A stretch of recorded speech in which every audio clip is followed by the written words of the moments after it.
Morning students. आज का topic आपका सेकेंड पार्ट ऑफ किसका? Second part acid base salt. Acid base salt में आपने एसिड बेस तो पढ़ लिया था।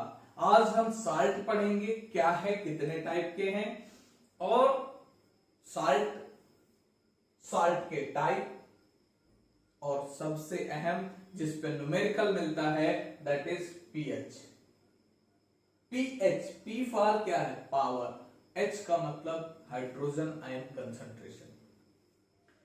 आप जानेंगे पीएच कैसे निकालते हैं। कई चीजें पीएच में आप गलत करते हैं, कई आपको पता ही नहीं होती हैं। जैसे आपको पीएच अगर निकालना है, हम 10 की पावर -8 लिख दें, आप पीएच 8 निकालते हो, क्वेश्चन गलत, 8 हो ही नहीं सकता। या फिर हम आपको 10 की पावर 3 दे दें, सपोज दैट H प्लस आपको 10 की पावर +3 दे दें, आप क्या करते हो? pH is equal to -log(10) H plus ion concentration, इससे निकाल देते हो -3 आंसर गलत। क्यों गलत? आज हम यही जानेंगे ये क्यों गलत। या फिर हमको अगर 10 की पावर -8 दे दिया तो आपने pH लिखा क्या? -log(10) और 10 की पावर -8 और आंसर 8 निकाल दिया। अगर H प्लस 10 टू पावर -8 है तो pH 8 नहीं होगा, ये भी गलत। तो क्या होगा? आइए आज इस लेक्चर में यही देखते हैं कि यहां पे आंसर आएगा क्या और कैसे आएगा। ठीक है, स्टार्ट करते हैं। ये टॉपिक आपके सामने पहले साल्ट। साल्ट क्या है और कितने टाइप का है? साल्ट क्या है और कितने टाइप का है? साल्ट बनता कैसे? एसिड और बेस की न्यूट्रलाइजेशन रिएक्शन होती है। एसिड प्लस बेस अगर कंप्लीट, इनकम्प्लीट, कैसा भी न्यूट्रलाइजेशन हो, हमारा साल्ट बनता है और साथ में वाटर बाहर निकलता है। वाटर बाहर निकलता है। सपोज दैट हमारा HCl एसिड है और NaOH एक बेस है। अगर ये दोनों रिएक्ट करें तो बनता क्या है? NaCl बनता है और वाटर बनता है। अब साल्ट के हमें टाइप्स पढ़ने हैं। जनरली आपने साल्ट पढ़ लिया, साल्ट के टाइप सोचते हो क्या होते हैं, तो हमें यहां पे साल्ट के 5 पार्ट पढ़ने हैं। साल्ट के 5 टाइप पढ़ने हैं। कौन सा? पहला पढ़ना है normal salt. First normal salt, second acidic salt, third basic salt, fourth double salt और फिफ्थ कॉम्प्लेक्स साल्ट। ये 5 हमको पढ़ने हैं। पांचों की ग्रुप स्टडी करते हैं, इजी समझ में आएगा। साल्ट, और इस साल्ट के हमने बनाए 5 हेड। कितने? 5। पहला हेड, ये आपका टोटल 5 हेड्स में पढ़ना है हमको। ये हो गए आपके 5 हेड। पहला हेड जो हमको पढ़ना है दैट इज नॉर्मल साल्ट। कौन सा? Normal salt. नॉर्मल साल्ट का मतलब है acid and base completely neutralised. Completely neutralised. जब एक एसिड एक बेस को या एक बेस एसिड को कंप्लीटली न्यूट्रलाइज कर देगा, उससे जो साल्ट बन के आएगा दैट इज नॉर्मल साल्ट। जैसे एग्जाम्पल में आपका है NaCl complete salt, normal salt है। KCl, हम नॉर्मल साल्ट NaCl जो है इसको टेबल साल्ट भी कहते हैं। टेबल साल्ट इसलिए क्योंकि ये खाने की टेबल पे होता है, डिनर टेबल पे होता है, इसलिए टेबल साल्ट। नॉर्मल साल्ट के बाद जो सेकंड है वो है एसिडिक साल्ट। Acidic salt. अच्छा, एक चीज और, हमने एसिड और बेस में पढ़े थे टाइप्स, एक स्ट्रॉन्ग एसिड और वीक एसिड पढ़े थे। स्ट्रॉन्ग एसिड कौन थे? जो पानी में कंप्लीटली डिसोसिएटेड हो जा रहे थे, यानी वाटर में डिजॉल्व करने पे कंप्लीट डिसोसिएशन जिनका होता था वो स्ट्रॉन्ग एसिड होते थे, और जिनका पार्शियल होता था वो वीक होते थे। तो हम कह सकते हैं एक तरह से कि जो नॉर्मल साल्ट है ये strong acid plus strong base को मिलाने पे जो साल्ट बनेगा दैट इज नॉर्मल साल्ट। तो फिर एसिडिक साल्ट क्या होगा? एसिडिक साल्ट जो होता है ये एसिड तो स्ट्रांग होगा लेकिन बेस हमारा वीक होगा। इनको मिलाने पे न्यूट्रलाइजेशन क्या होगा? बेस तो कंप्लीटली न्यूट्रलाइज हो गया लेकिन एसिड जो है वो थोड़ा न्यूट्रलाइज होने से रह गया। ऐसा करने पे जो साल्ट मिलेगा दैट इज एसिडिक साल्ट। यानी कि acid was not completely neutralized by a base। जहां पे एसिड का कंप्लीट न्यूट्रलाइजेशन ना हो किसी बेस के द्वारा वहां पे एसिडिक साल्ट बनता है। एग्जाम्पल में आप देख सकते हैं, और ऐसे केस में H+ आयन बचा रह जाएगा, NaHCO3, baking soda, sodium bicarbonate, ये H+ आयन बचा रह गया। ये कैसे बना है ये भी देख लो। एक तरफ तो हमारे पास था NaOH स्ट्रॉन्ग बेस, एक तरफ हमारे पास क्या था? NaOH।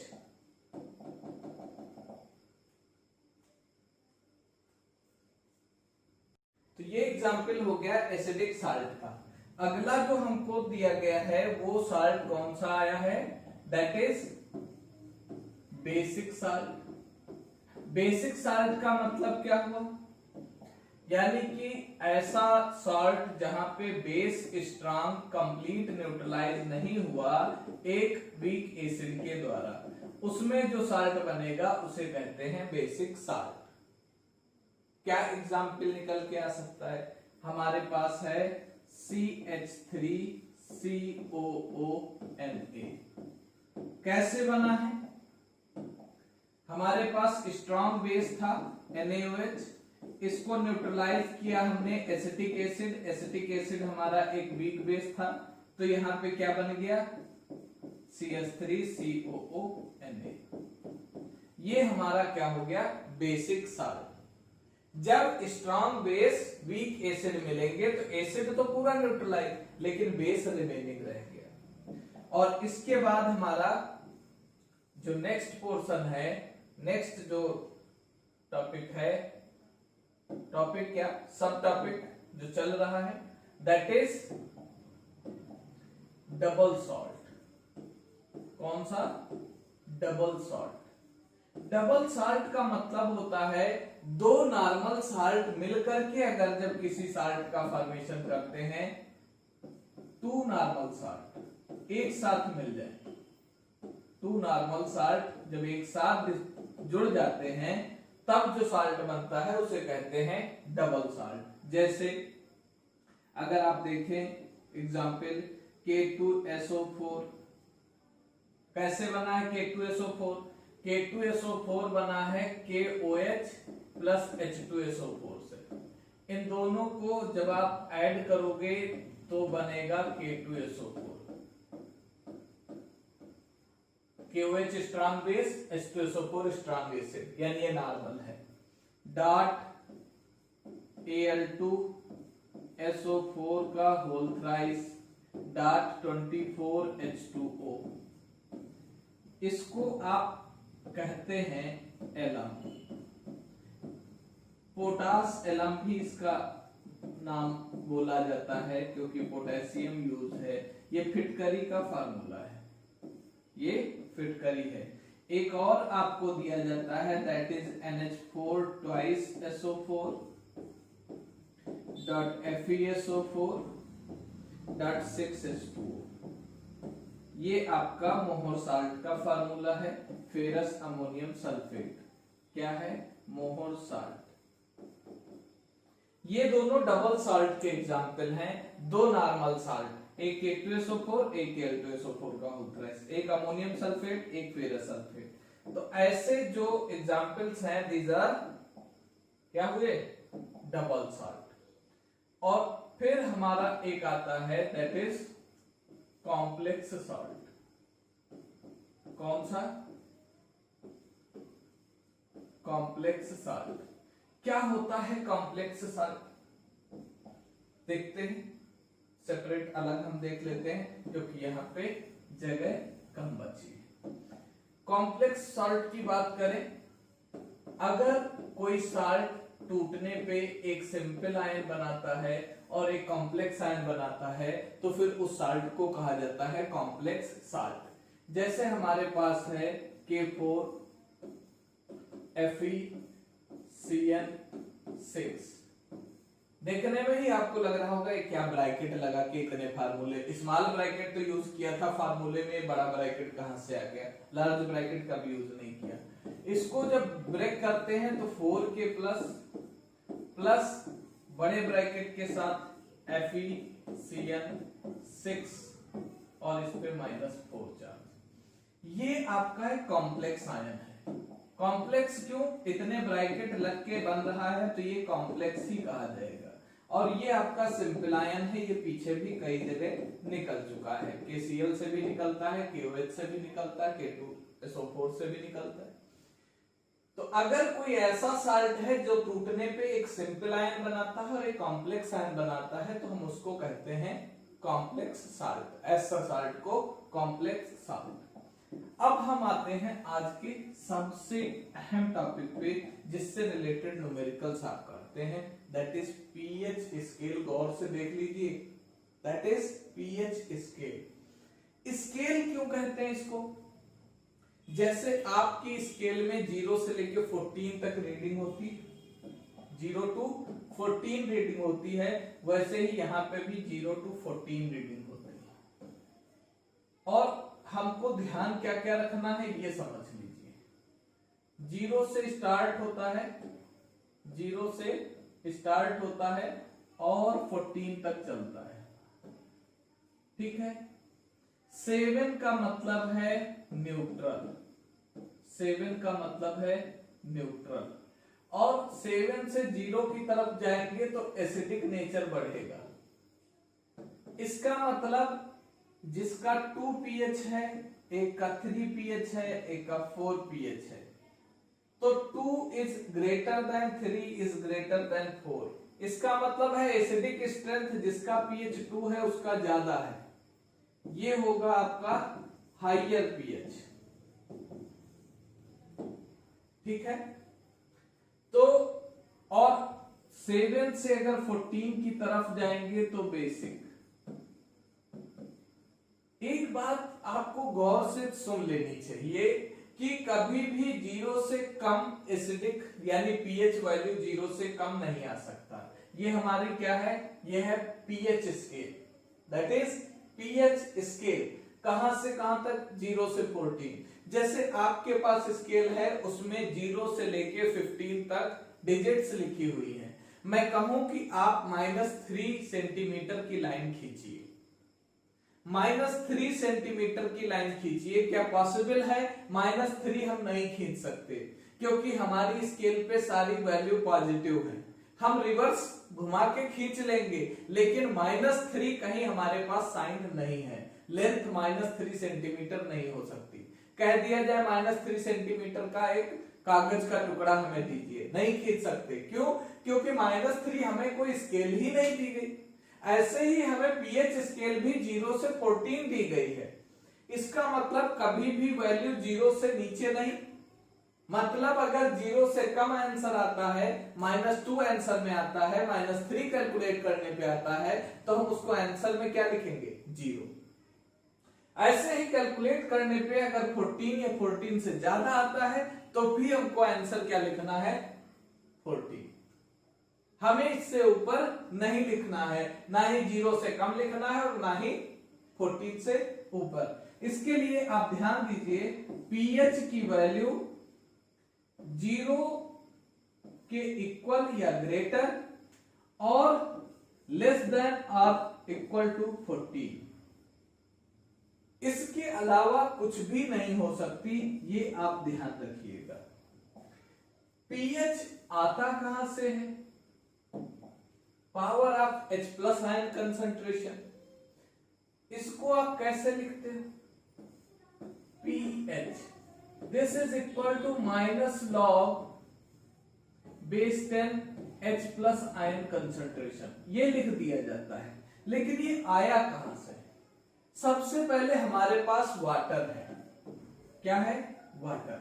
अगर इसकी इलेक्ट्रोलिसिस करें तो ये ब्रेक होगा और बनाएगा H प्लस और OH माइनस। जब कोई सब्सटेंस आयनाइज होता है, टूटता है, तो उसका आयनिक प्रोडक्ट निकलता है। क्या निकलता है? Ionic product. और आयनिक प्रोडक्ट जो होता है, दिस इज द, किसी का भी आयनिक प्रोडक्ट जब हम लिखते हैं तो आयनिक प्रोडक्ट का फार्मूला होता है molar concentration of product, molar concentration of product upon molar concentration of reactant. ठीक है। प्रोडक्ट में हमारे पास H प्लस और OH माइनस, ये दोनों एक्वस हैं। और वाटर कैसा है? लिक्विड। तो इस केस में अगर आप ध्यान से देखें तो लिक्विड जो स्पीसीज है, लिक्विड स्पीसीज की मोलर कंसंट्रेशन यूनिटी होती है 1 होती है। आयनिक प्रोडक्ट हमें लिखना किसका है? वाटर का। K से रिप्रेजेंट करते हैं और W मतलब वाटर। ये हो जाएगा H plus ion concentration and OH minus. अपान में जो H2O था वो हो गया कितना? 1। तो ये निकला KW is equal to H plus ion concentration and OH minus. अगर इसका हम ले लें taking log, taking minus log, taking minus log, जब माइनस लॉग लेंगे तो ये हो गया minus log base 10 KW is equal to minus log base 10 H plus ion concentration and minus log base 10 OH minus ion concentration. ध्यान से देखिएगा। और जो माइनस लॉग होता है, माइनस लॉग, इसको हम P लिखते हैं, पावर। इसका मतलब हो गया क्या? PKW is equal to PH plus POH। और PKW जो power of ionic product of water है, दैट इज 14, दैट इज 14। यानी PH प्लस POH दोनों मिला के कितना हो गया? 14। और यहीं से फार्मूला भी निकला हमारा minus log H plus is equal to PH। तो अगर एसिड का पीएच निकालना है हमको, तो एसिड का तो पीएच डायरेक्ट निकल आएगा, pH is equal to minus log base 10 H plus ion concentration. लेकिन अगर हमें बेस का पीएच निकालना है तो बेस में H प्लस तो है नहीं, बेस में OH होता है, इसलिए POH निकलेगा और minus log base 10 OH minus ion concentration.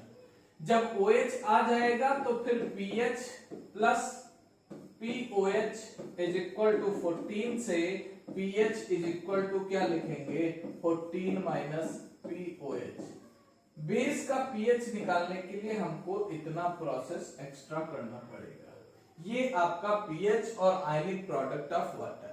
आइए पीएच के कुछ क्वेश्चन करते हैं, तब समझ में आएगा इन फार्मूलों का यूज क्या है। पहला question, calculate the pH of acid whose H plus ion concentration is equal to 0.001। इसका मतलब ये लिख के दिया जाए या फिर लिख के दे दिया जाए 10⁻³ मोल पर लीटर, मोल पर लीटर। तो इसका आंसर क्या हो जाएगा,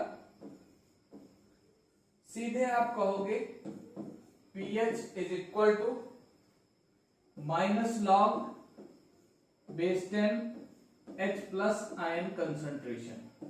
यह आपका होगा minus log base 10 H plus का मतलब 10 की पावर माइनस 3 और ये हो जाएगा माइनस 3 इंटू लॉग बेस 10 पे 10 दैट इज अच्छा माइनस माइनस है दो बार, तो ये आपका हो जाएगा 3। अच्छा लॉग पे रिलेटेड कुछ चीजें हैं, तो लॉग का जो 4 पॉइंट है वो आप यहीं पे देख लीजिए। अगर कभी लॉग बेस x पे x लिखा है ये होता है 1, लॉग बेस x पे x लिखा है दैट इज 1, और अगर लिखा है लॉग बेस x और इसकी वैल्यू y तो सीधे y ही इसका आंसर आ जाता है। अगर ये लिखा है लॉग बेस 10 पे 10 दैट इज 1, अगर लिखा है लॉग बेस 10 इस पे 10 की वैल्यू 2 तो 2 आंसर हो जाएगा। अगर आगे कोई साइन नहीं है, साइन है तो फिर वो आपको लेना पड़ेगा।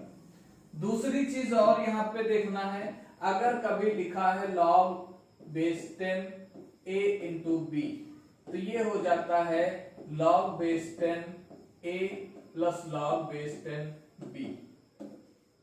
अगर कभी लिखा है log base 10 a upon b तो ये हो जाता है log base 10 a minus log base 10 b। अगर कभी लिखा है log बेस 10 a की पावर b तो ये हो जाता है b log बेस 10 a।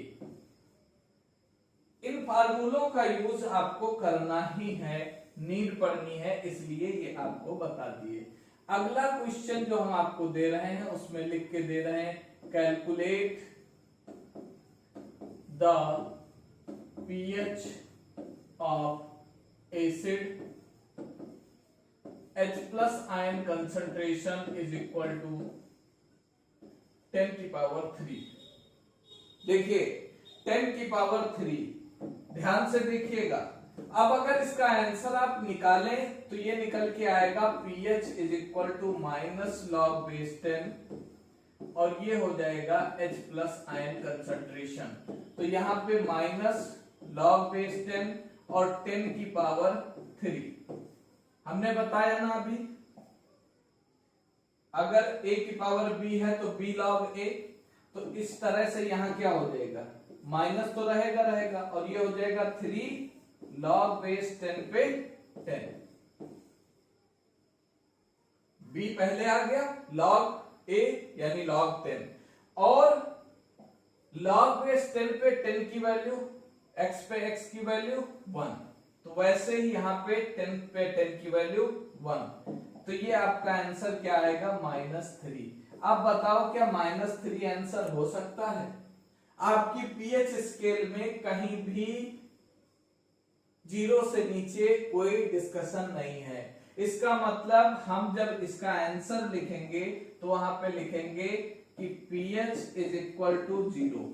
अगर हमारे ऑप्शन है A -3, B +3, C 0 और D नन, तो आपको कौन सा ऑप्शन टिक करना होगा? आपको C ऑप्शन टिक करना है।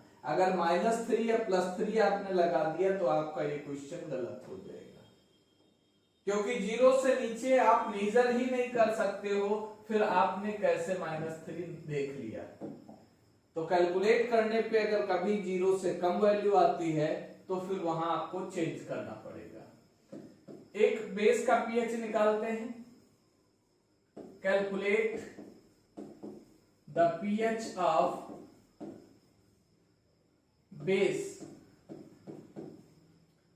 where OH minus ion concentration is equal to 10 to power -4। 10 to power -4 दिया है, आंसर करेंगे POH पहले निकालेंगे, minus log base 10 OH minus ion concentration.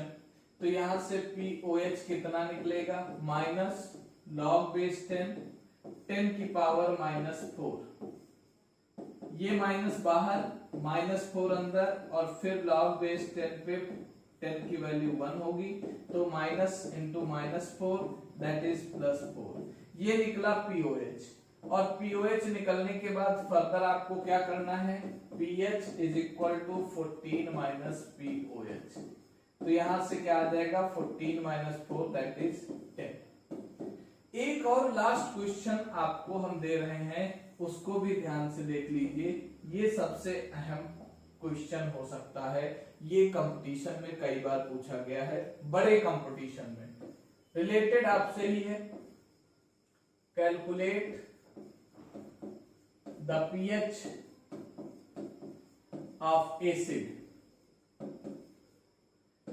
H plus ion concentration is equal to 10 to power -8। हाँ, 10 to power -8 मोल पर litre. आप अगर इसको डायरेक्ट लगा दिए, वही क्वेश्चन गलत। pH is equal to minus log base 10, आपने H प्लस आयन कंसंट्रेशन लिखी, सीधे अगर आपने इसको ऐसे लिख दिया और क्वेश्चन सॉल्व किया तो आपका वो pH आएगा जिसका एक्सपेक्टेशन आपने किया ही नहीं था। कभी जो संभव नहीं है वो निकल के आपके सामने आएगा, -8 दैट इज 8। क्या बताइए, कभी किसी एसिड का pH 8 हो सकता है? कभी हम 1000 लीटर पानी में एक ड्रॉप एसिड की डाल दें तो क्या pH बढ़ के 8 हो जाएगा? अरे वाटर न्यूट्रल था, 7 पे था, उस पे हम एक ड्रॉप डाल दें तो भी 7 से कम आना चाहिए, यहां ज्यादा कैसे आ गया? ये क्वेश्चन बहुत ज्यादा एग्जाम्स में दिया गया है। कैसे ये 8 हो गया? 8 होना पॉसिबल ही नहीं है। एसिड कितना भी कम डाला जाए वो रहेगा तो एसिड ही, उसका pH 7 से कम ही आएगा। ये गलत है। कैसे कम आएगा ये आप देख लीजिए। हम एसिड को डालते हैं पानी में, एसिड में H प्लस आयन होता है और वाटर हमारा होता है, वाटर में भी H प्लस होता है, और वाटर में H प्लस आयन की संख्या कितनी होती है, 10 to power -7। आपने लिखा ना pH is equal to pH plus POH is equal to 14, और pH बराबर है POH के, किसके लिए, फॉर वाटर। इसका मतलब है ये दोनों मिला के pH आपका जो वाटर के लिए है वो 7 है, किसके लिए, वाटर के लिए, और POH भी क्या है, 7। इसका मतलब H प्लस आयन कंसंट्रेशन क्या रही होगी, 10 to power -7, तभी तो pH 7 आया। तो जब एसिड पानी में डाला जाता है और बहुत थोड़ा डाला जाता है, यानी कि कंसंट्रेशन जब 10 to power -7 से भी कम चली जाए, 10 to power -8 छोटी वैल्यू है ना, जब 10 to power -7 से भी कम हो जाए, उस केस में जब हम pH निकालते हैं किसी एसिड का तो हम लिखते हैं minus log base 10 H plus ion concentration plus water का 10 to power -7 हम ऐड कर देते हैं। वाटर का 10 to power -7 यहाँ पे हम ऐड करेंगे, क्योंकि वो वाटर के H प्लस एसिड का सपोर्ट करने लगते हैं, कॉमन हो जाते हैं, कॉमन आयन इफेक्ट लगने लगता है। सेम चीज हो जाती ना, वाटर के पास भी H प्लस थे और एसिड में भी थे, इसलिए दोनों ज्वाइंट हो जाते हैं और H प्लस की वैल्यू बढ़ जाती है। अब देखिए यहाँ पे अगर हम वही वैल्यू पुटअप करें 10 की पावर -8 और प्लस 10 to power -7, यहाँ पे कॉमन क्या है, 10 to power -7, तो log base 10 की पावर -7 कॉमन ले लिया, बचा क्या, 10 की पावर -1 प्लस 1। इसको हम लिख सकते हैं -7 log base 10, और इसको लिख सकते हैं क्या, 7 तो कॉमन ले ली, log base 10 0.1 प्लस 1, ये बाहर ले आए तो 7 माइनस log base 10 1.1, यानी 7 में से कुछ ना कुछ पोर्शन अब यहां बाहर होगा, यानी पीएच कितना आ रहा है 7 माइनस लॉग बेस 10 पे 1.1, कुछ ना कुछ 7 से माइनस हो रहा है, कितनी भी छोटी वैल्यू माइनस हो, जब ये माइनस होगा तो 7 से कम ही आएगा ना। इसका आंसर 6.9 समथिंग आता है, यानी बिलो 7 ही रहेगा, 7 से ऊपर नहीं जा सकता। तो कभी आपको जो क्वेश्चन मिलेगा ऑब्जेक्टिव क्वेश्चन होगा, वहां पे ये ऑप्शन लिखे होंगे 10 टू पावर -8 मोलर एसिड की कंसंट्रेशन, पहला ऑप्शन होगा 8, दूसरा होगा लेस देन 7, ग्रेटर देन 7 या फिर नन। तो उसमें आपको आंसर जो टिक करना रहेगा, आंसर जो सही करना रहेगा वो क्या होगा, पीएच कितना है, ये पीएच ग्रेटर देन 7, ये पीएच लेस देन 7, तो क्या रहेगा 7 से कम पीएच आएगा इसका। ये आपका आज का सबसे अहम टॉपिक था। इसके बाद कुछ साल्ट हैं इस चैप्टर में जिनकी स्टडी है, कैसे वो बनते हैं, उनकी केमिकल प्रॉपर्टी क्या है, उनकी फिजिकल प्रॉपर्टी क्या है, जिसमें आपका ब्लीचिंग पाउडर है CaOCl2, जिसको हम कैल्शियम क्लोरो हाइपोक्लोराइड भी कहते हैं। जनरली ब्लीचिंग पाउडर वाटर की प्यूरिफिकेशन में यूज किया जाता है, बेकिंग सोडा है और वॉशिंग सोडा है। ये तीन जो आपके हैं जनरल छोटी छोटी प्रॉपर्टीज हैं। मेन ये आपका टॉपिक था, ये चैप्टर भी लगभग आपका यहीं पे एंड होता है। नेक्स्ट लेक्चर आपको मेटल नॉन मेटल्स पे मिलेगा, तब तक आप ये लेक्चर कंप्लीट कर लीजिए, फिर हम आपको चैप्टर वाइज कुछ क्वेश्चंस भी प्रोवाइड करेंगे।